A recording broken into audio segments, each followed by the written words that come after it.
dado saltos en el contexto de, quizás no en el pasado tanto el conocimiento, pero sí el hecho de interpretar los efectos que respondía un organismo en contra de una enfermedad. Tenemos que mencionar ciertos aspectos interesantes en el contexto temporal, en una línea temporal de cómo se ha comportado la inmunología a través del tiempo. Desde los lejanos ayeres de Grecia, pasando por este justamente iconito de aquí, que ¿qué se referencia? Exactamente. O la peste negra, también denominado, que también fue un aspecto en el que cual se perdió muchísimos vidas, obviamente por este bonita bacteria llamada Yersinia pestis que viajaba en las ratas de los barcos que justamente en ese tiempo eran encargados del comercio. No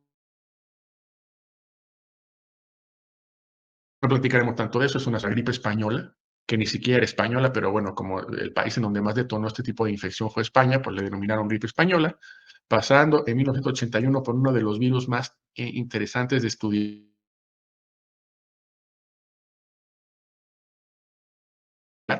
aspectos muchísimo más contemporáneos, ¿no? Las pandemias de este nuevo siglo, de hecho, a ustedes creo que no les tocó tanto, o sí les tocó la del COVID. Bueno, sí, sí les tocó, obviamente, pero creo que estaban cuando fue la pandemia, ¿estaban en la escuela o estaban todavía en medio superior? Medio superior, profe. Ah, ok, ok, ok. Bueno, obviamente ya después hablaremos un poquito más vertientes de esto, pero bueno, pasando por el SARS, por el MERS, por el ébola, por influenza H1N1, siempre a través de una enfermedad, el impulso de la inmunología para entenderla y combatirla ha dado saltos bastante interesantes, pero esto solamente es para una línea temporal. Vámonos desde el inicio. Este que tienes enfrente se llamaba Tucídides. No te preocupes por el año, 430 antes de Cristo. En realidad no es algo tan preguntable, pero el personaje sí. Tucídides, en esos lejanos ayeres de la antigua Grecia, mencionaba este enunciado. Aquellos que se curaron de la enfermedad pueden cuidar a los enfermos porque ellos no van a contraer la enfermedad por segunda ocasión. Aquellos que se curaron de la enfermedad pueden cuidar a los enfermos porque ellos no van a contraer la enfermedad por segunda ocasión.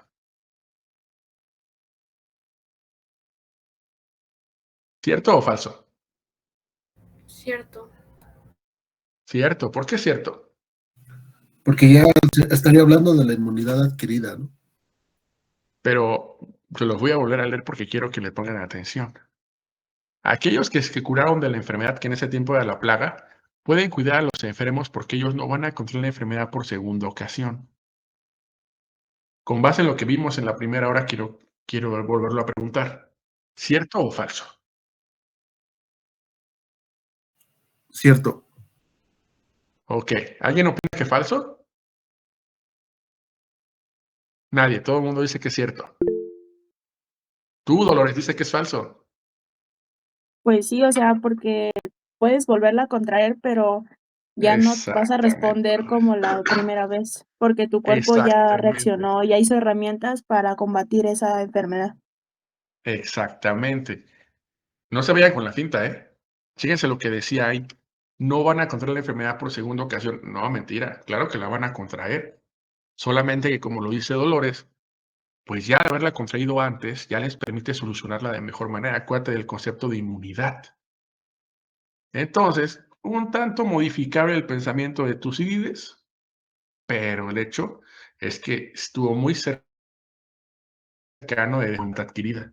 Solamente que lo entendió un poquito mal.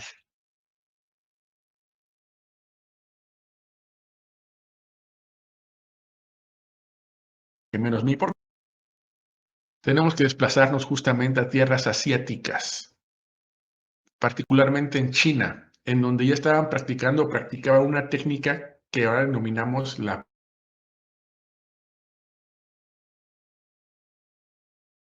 En China también hay cierto registro histórico donde también los egipcios practicaban con este hecho, pero bueno, no está bien documentado, también documentado como lo tenemos en China, en donde ellos practicaban estas pseudoinmunizaciones.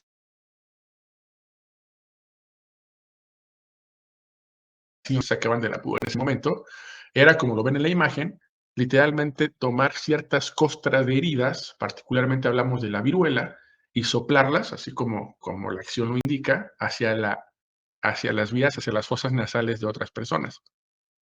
De esas maneras, o de esa manera, perdón, estabas inmunizando al sujeto en contra del agente patógeno. Un tanto rudimentario, un tanto, ahora lo sabemos, un tanto arcaico el modelo, pero funcional. Entonces quiero que recuerden eso, de las primeras inmunizaciones que cabe destacar, podemos mencionar históricamente sucedieron, fue en China, en tierras asiáticas. Ya si te quieres poner más exquisito, de hecho antes de eso hay cierto registro en que los egipcios pudieron haberlo practicado, pero no viene al caso.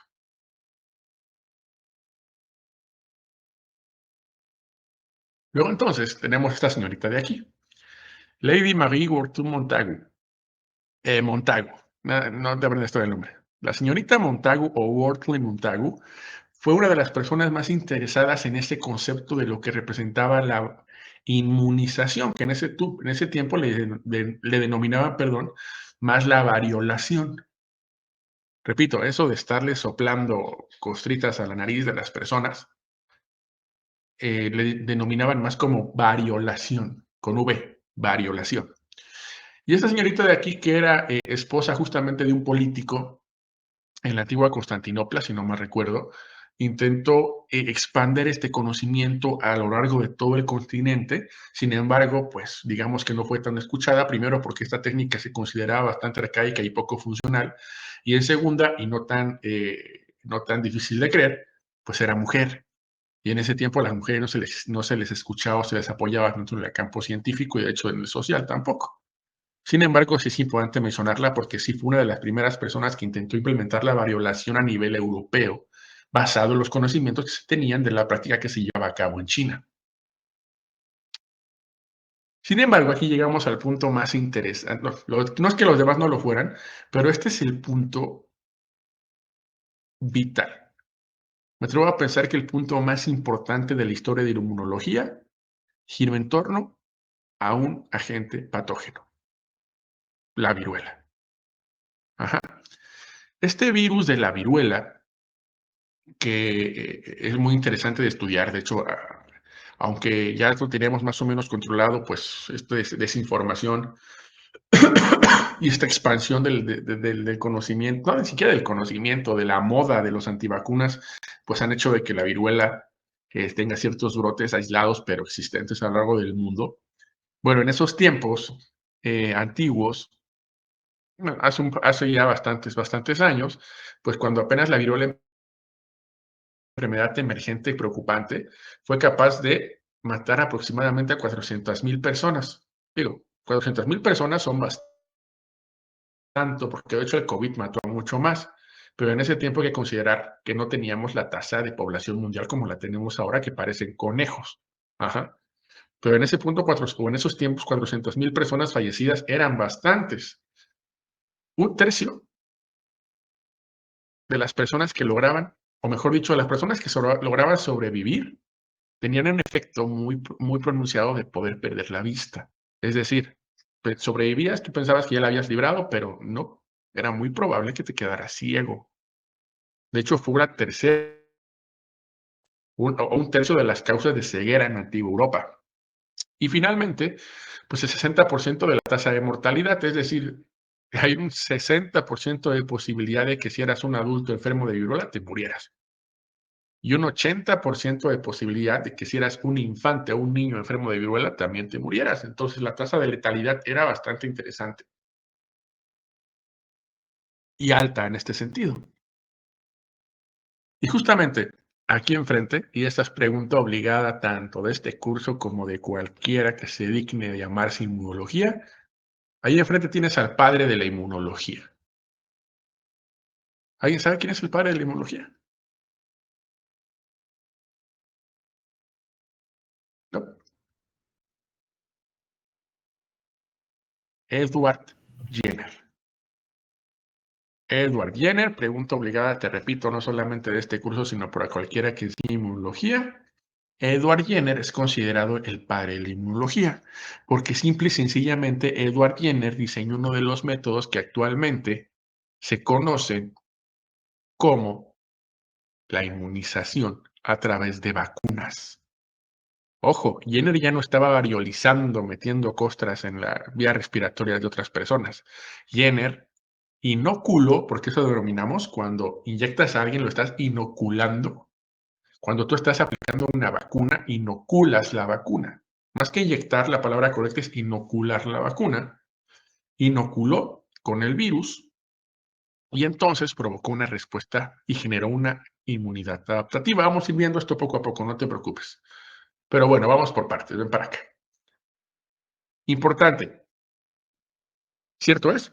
El patógeno o el agente patógeno del cual estudió Jenner para generar las vacunas fue la viruela. Absolutamente cierto, por eso empezamos hablando de ella al inicio, de hecho. Sin embargo, quiero que tengas en cuenta una cosa.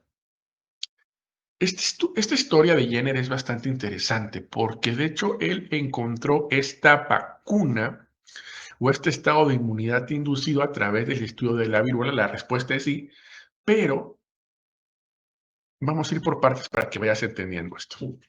¿De acuerdo? Lo que vio Jenner en esos lejanos ayeres era que había una viruela que infectaba a las vacas. De hecho, hay una viruela vacuna. Ajá. Y en esos lejanos ayeres había mujeres que se dedicaban a ordeñar estas vacas. La vaca estaba enferma de viruela vacuna. La mujer que ordeñaba la vaca se enfermaba de viruela, más provocada por la viruela de la vaca. Esta mujer se enfermaba de viruela, pero de la vaca no generaba una respuesta tan global, aunque sí se enfermaba, quiero dejarlo claro, pero no generaba una respuesta tan preocupante, se curaba y después fue muy interesante ver cómo estas mujeres que fueron previamente expuestas a viruela vacuna ya no contraían, o mejor dicho, ya no tenían efectos tan altos cuando se enfermaban de viruela humana. Es decir, estas mujeres habían inmunizado en contra de la viruela humana a través de la infección de viruela de vacas. Ajá. Perdón. Esto, Jenner lo vio muy interesante, entonces dijo, vamos a estudiar esto. Y el medio que tuvo Jenner para comprobar la efectividad de esta vacuna fue más o menos así. Ok, encontró que estas mujeres que se enfermaban de viruela de vaca resolvían mejor la infección en contra de la viruela humana y dijo, bueno, es por aquí seguramente. Y lo que hizo fue tomar el líquido de una de las pústulas que le salían en las manos a estas mujeres enfermas de viruela de la vaca, tomó el líquido de la pústula y se lo inyectó a un niño. Digo, sonará un tanto salvaje, pero créanme que fue lo que lo hizo histórico en ese punto. Ajá. Inyectó a un niño con este contenido de la pústula de una viruela, de una de las lesiones de una de las mujeres que ordeñaba las vacas. Inyecta al niño, el niño contrae viruela, efectivamente, el niño enferma, tiene unos cuantos días en cama, y después encuentran que el niño es expuesto a viruela humana. Y el niño se enferma, la respuesta es sí, pero el niño ya no muere. Te quiero recordar que el niño tenía un 80% de posibilidades de morir a través de la de la viruela humana, y sin embargo no murió. ¿Por qué? Porque fue inmunizado, fue inoculado con una cepa del virus de las vacas. Esto entonces tiene plena lógica. Tú generaste inmunidad en el niño a través de la inoculación de este líquido que se tomó de las pústulas de las mujeres. Este niño entonces generó los anticuerpos que le permitieron resolver mejor la infección a través o en contra de la viruela humana. Esto simple y llanamente se llaman vacunas. Entonces, quiero dejarlo esto bien en claro, de hecho se va a ver esto ya en los últimos parciales. Hay muchos tipos de vacunas. Esto que te acabo de platicar es vamos a llamarle el fundamento teórico de lo que denominamos vacunas atenuadas. Porque lo que inyectó en el niño fue más que virus, no humanos, pero virus de vaca, ya débiles, vamos a llamarlos así, pero suficientes para generar respuesta en el niño.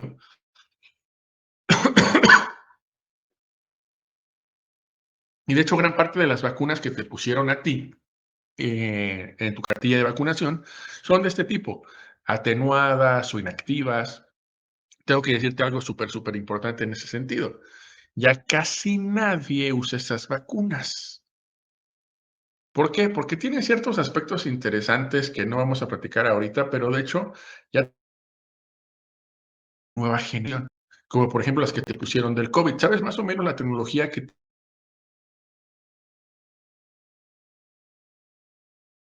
tenían las vacunas que te pusieron para combatir el COVID? No eran como estas vacunas de Jenner, ¿verdad?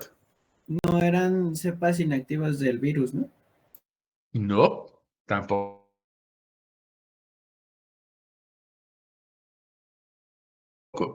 ¿Cómo? ¿No sabes qué te vacunaron, médico?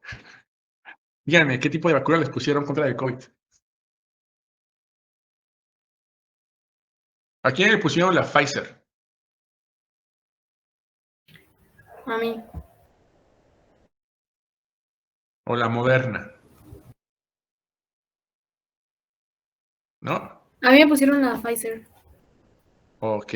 Pfizer y Moderna son vacunas de tipo recombinante. Son vacunas recombinantes. No me voy a dedicar mucho a explicarte el funcionamiento de estas vacunas porque es un poquito complejo, pero es un nuevo tipo de vacunas. Se llaman vacunas recombinantes porque lo que inoculas en este punto no es al virus, sino ciertas proteínas del virus que son responsables de generar respuesta, que en este punto eran unas proteínas que se llaman spike. Ya después, de hecho, una tarea que te voy a dejar va a ser que leas un artículo que escribí para una revista de la UNAM donde platico precisamente de eso. ¿Alguien le pusieron la Sputnik, la rusa? Sí, a mí. Sí, a mí también. Ajá.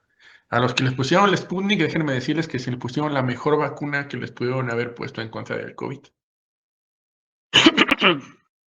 Muchos, si no me recuerdo y si analizas, no recuerdo exactamente cuál, pero creo que la Pfizer fue retirada del mercado.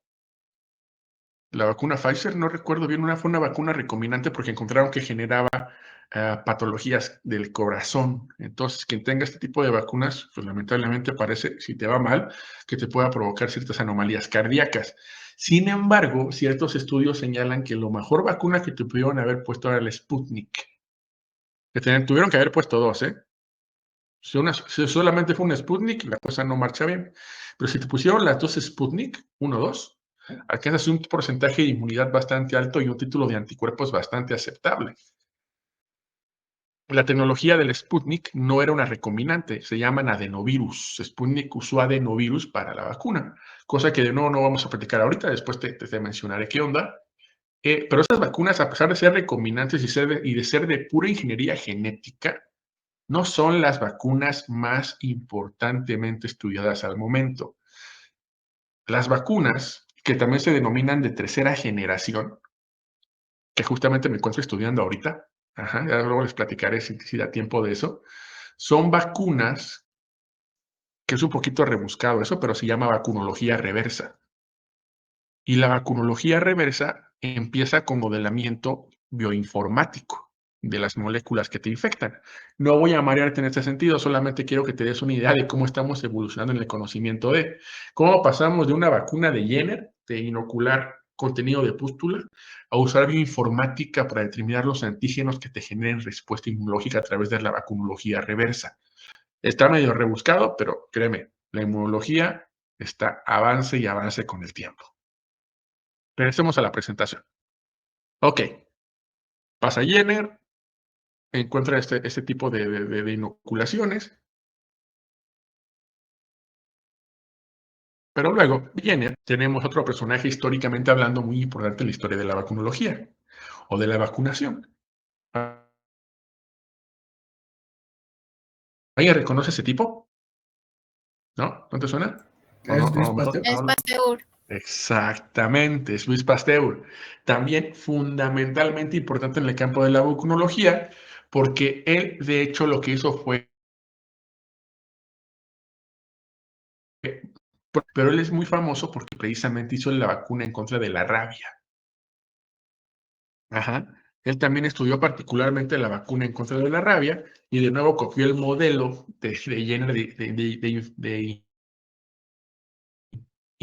y justamente este niño también generó una inmunidad en contra de la rabia. No vamos a platicar mucho del sentido de cómo le hizo, porque necesito que tengas más conceptos para entenderlo, pero bueno, Pasteur fue muy famoso por esto de la vacuna de la rabia también.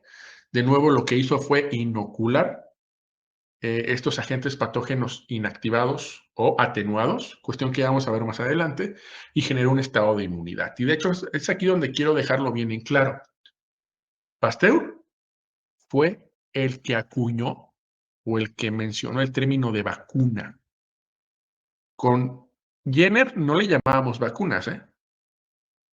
Con Jenner no eran vacunas, no sé cómo le dijo él, pero no eran vacunas. ¿Quién puso el término vacunas a este tipo de cuestiones de inyectar al agente patógeno en las personas? Fue Pasteur. Y justamente le puso vacunas en honor a Jenner. Si alguna vez te preguntas por qué se llaman vacunas, vacuna viene de vaca. Ajá. Que justamente fue la viruela de las vacas estudiada por Jenner y generada un estado de inmunidad en el pasado, lo que permitió el desarrollo de esta tecnología. Pero se llaman vacunas. Vacuna viene de vaca. Ajá. Pero bueno, en fin, detalle histórico nada más a mencionar. Luego tenemos estos personajes de aquí bastante interesantes y también que fueron Bombering y Kitasato. También en la historia de inmunología bastante interesantes porque ellos estaban estudiando este pequeñín de aquí abajo. Este pequeñín de aquí abajo es el agente patógeno que ocasiona que te dé difteria. ¿Cuál? Difteria. Ajá, Bombay y Kitasato, estudiando la difteria, encontraron algo extremadamente interesante. Y es que ellos vieron que también podías alcanzar estados de inmunidad a través de los sueros. ¿Cómo? Exacto. Antes nada más era inyectar directamente al sujeto, ¿no? Pero estos sujetos lo que vieron es que también podías alcanzar estados de inmunidad a través del uso de sueros. Ajá. Tú tomabas el suero de un animal inmunizado con una enfermedad y ese suero lo administrabas a un paciente y el paciente resolvía mejor la infección. Bueno, no todos, porque luego vamos a ver lo que se llama respuesta cruzada por indistinción de especies. No vamos a ver ahorita de eso. Pero ciertos sueros diseñados en animales, aplicados, por ejemplo, porque su estudio esto lo hicieron en caballos. Tenían un caballo, lo infectaron con difteria, tomaron el suero de ese caballo, el suero, lo inyectaron en otro caballo y cuando ese caballo se enfermaba de lo mismo, resolvía mejor la infección. Entonces, estos personajes determinaron que había algo en el suero que estaban pasando del caballo enfermo al caballo sano. Había algo en el suero que permitía transmitir inmunidad. Ajá.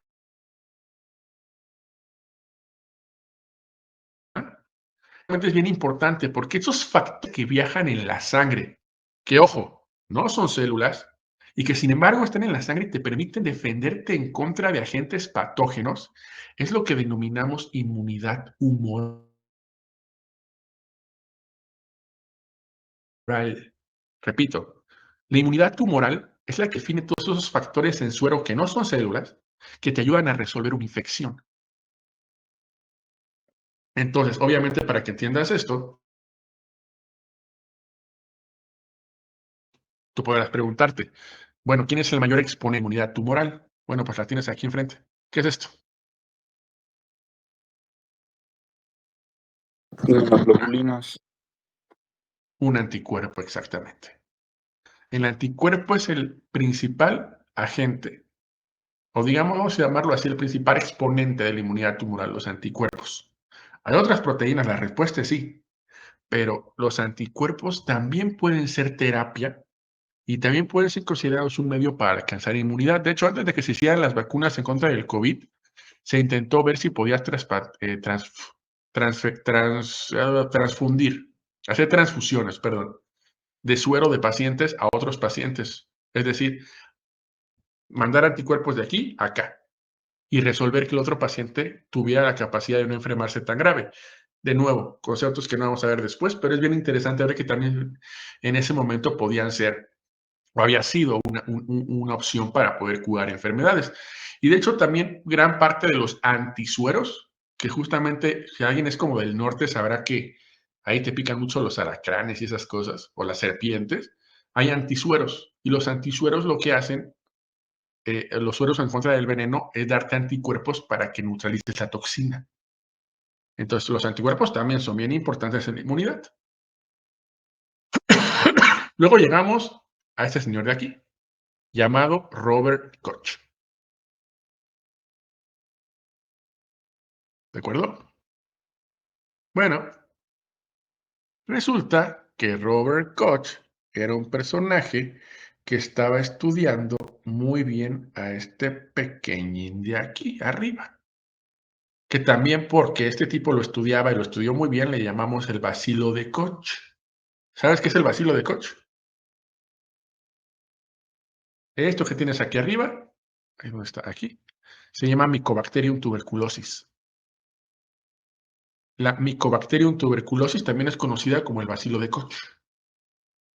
Él estudiando este agente patógeno y a través de muchos experimentos con animales, encontró, o mejor dicho, definió 4 aspectos importantes que denominamos los postulados de Koch, que a la fecha se siguen respetando, y que sí te tienes que aprender. Entonces, ya sea que le tomes foto a la diapositiva o le escribas, quiero que esos 4 aspectos o esos 4 postulados te los aprendas bien, por favor, que son los que denominamos los postulados de Koch. ¿Ok? Postulado número 1. El agente debe estar presente, obviamente me refiero al agente patógeno. El agente debe estar presente en cada caso de la enfermedad. ¿Entendible? Es cierto. Número 2. El agente debe ser aislado del huésped y crecer in vitro. Es decir, yo estoy enfermo, agente patógeno y lo crezco en una placa, en un tubito. Ese es el postulado número 2.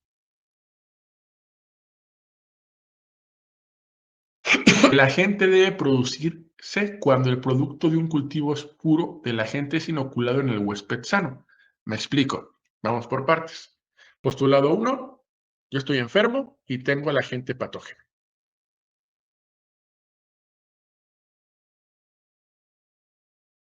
Postulado número 3. Ese agente patógeno que creció in vitro después de darlo de mí, lo pone en otro personaje, en otra persona.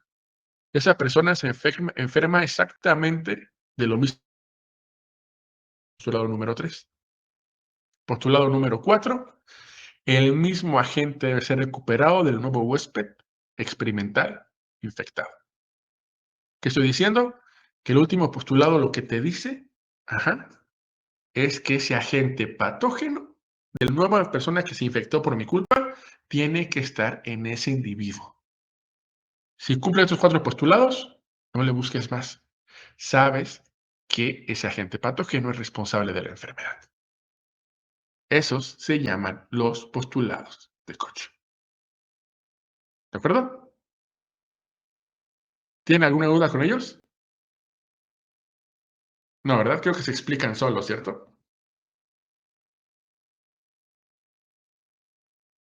Entonces, te repito, necesito que se los aprendan bien porque son altamente preguntables después. ¿De acuerdo?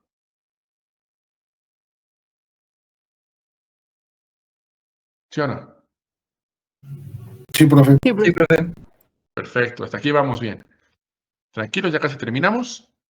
Pasamos por otro personaje históricamente muy representativo para nosotros. En lo particular, a mí se me hace, o es mi favorito, Mechnikov. Este científico ruso lo que encontró fue esto de aquí. La teoría de la inmunidad celular. ¿Se acuerdan del humoral, no? ¿Lo humoral a qué hace referencia? Cuéntame. Acabo de decirlo. ¿A qué se referenciaba o qué describía la inmunidad tumoral?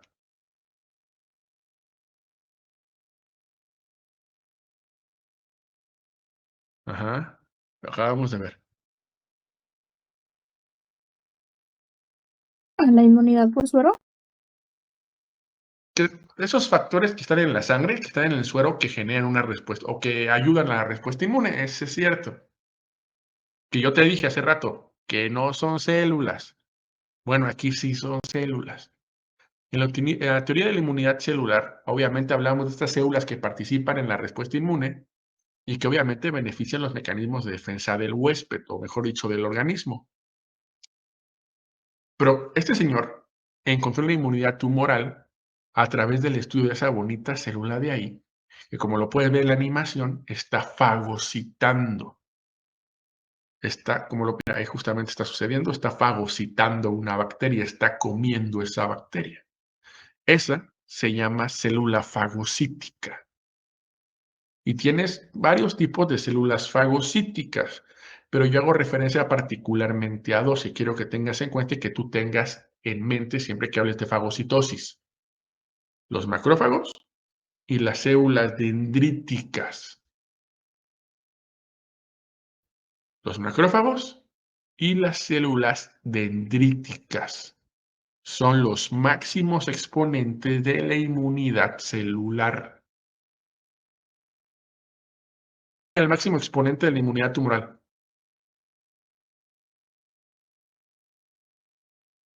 ¿Quién? Los anticuerpos, ¿no? Los anticuerpos, exactamente. No los únicos, ¿eh? Ni son los únicos, pero son los más importantes. Y ya para que terminemos y nos vayamos a cenar, estos tres sujetos. Paul Ehrlich, Carla Steiner y Elvin Kabat. Ajá. Rápido. Paul Ehrlich es importante por una sencilla razón, que es el señor que está justamente a tu izquierda. Paul Ehrlich lo que sugirió es algo muy interesante que se llama la teoría de la cadena lateral. Esa es una pregunta de examen obligado, ¿eh? La teoría de la cadena lateral fue dada por Paul Ehrlich. Y para no hacerte bolas, la teoría de la cadena lateral tiene que ver con el receptor de linfocitos B, o también denominado BCR, que justamente lo que hace es secretar anticuerpos. La teoría de la cadena lateral lo que te dice es cómo este receptor termina siendo un anticuerpo. No te preocupes, eso es toma como el segundo o tercer parcial. Con que sepas que Paul Ehrlich, a través de la teoría de la cadena lateral, estudiaba anticuerpos, vamos bien. Luego entonces tenemos a Karl Landsteiner. Ese seguramente te suena, ¿no? ¿De qué hablamos cuando hablamos de Landsteiner?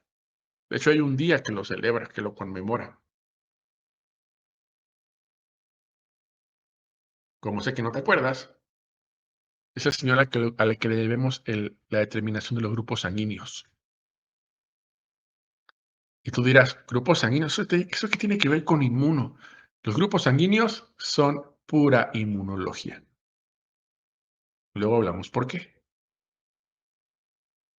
Y finalmente tenemos a Elvin Kabat, que Elvin Kabat lo que hizo fue determinar justamente las regiones que componen un anticuerpo. Cosa que vamos a ver mañana. Esto se llama la región variable y esto se llama la región constante. Eso, repito, no te preocupes, lo vemos mañana. Ehrlich, Landsteiner, Kabat. Ehrlich, teoría de la cadena lateral. Landsteiner, grupos sanguíneos. Kabat, la conformación fundamental de los anticuerpos. ¿Hecho? Sí, profe. Sí, profe. Ahora sí, terminamos con este señor de aquí que me encanta poner. De hecho, ya hubo otros premios Nobel en medicina y referenciado a anticuerpos más atrás, pero este señor para mí es de los más importantes porque describe uno de los fenómenos celulares más interesantes en la inmunología y, de hecho, en la fisiología celular, que se llama la autofagia. ¿Cómo se llama este señor? Yoshinori Ohsumi, está aquí, que lo que él define es cómo la célula es capaz de fagocitar, de comer componentes propios de las células. Es decir, una célula puede comer ciertas partes de sí misma para garantizar su funcionamiento o para rejuvenecer componentes celulares.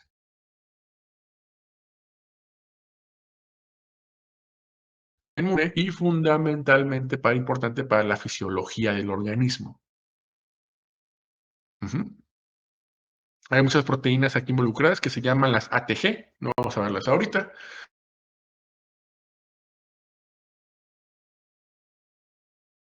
Pero solamente para que te des cuenta, y no solamente cuando hablamos de fagocitosis estamos hablando de componentes externos. De hecho, la célula también puede autofagocitarse a sí misma para garantizar su salud o para garantizar la del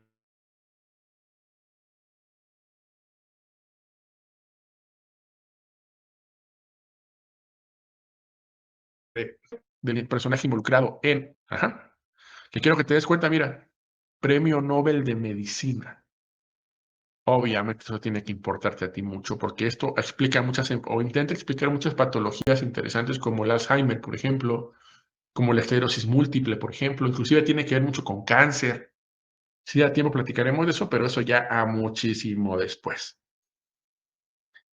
Y mañana vemos un poquito de conceptos ya más centrados a antígeno, anticuerpo, inmunógeno, apteno, pero creo que por ahora vamos bien y ha sido suficiente. No sé si tengan alguna duda con lo que platicamos hoy. Creo que no, ¿verdad? No, profe. No. Bien, entonces, según yo, mañana clases a las 5, ¿no? Sí, profe, mañana a su hora. Ok. Pregunta, y me puede responder. Para que no salgan tan tarde, ¿sería posible que fuera más temprano? ¿O lo dejamos a las 5 para no moverle? Es que salimos a las 3 de la tarde a Protos, profe. No. Entonces dejen a las 5, no hay problema. Entonces mañana nos vemos a las 5, ¿8? Para platicar esto de los conceptos de inmuno. Sí, Sí, profe. Muy bien. Va, si nadie tiene dudas, cuídense mucho y nos vemos mañana, chicos. Cuídense. Nos vemos. Profe, Dime. antes de que se Dime, vaya, dime. nos podemos quedar, es que estamos 3 alumnas de curso de recuperación en su grupo, pero nos pidieron que habláramos con usted para que nos diera como los criterios de evaluación y todo eso, porque nos dijeron que cambiaba un poco al ser como curso de recuperación, por favor. Ok, sí, espérenme. Los demás pueden salir, chicos. Cuídense mucho.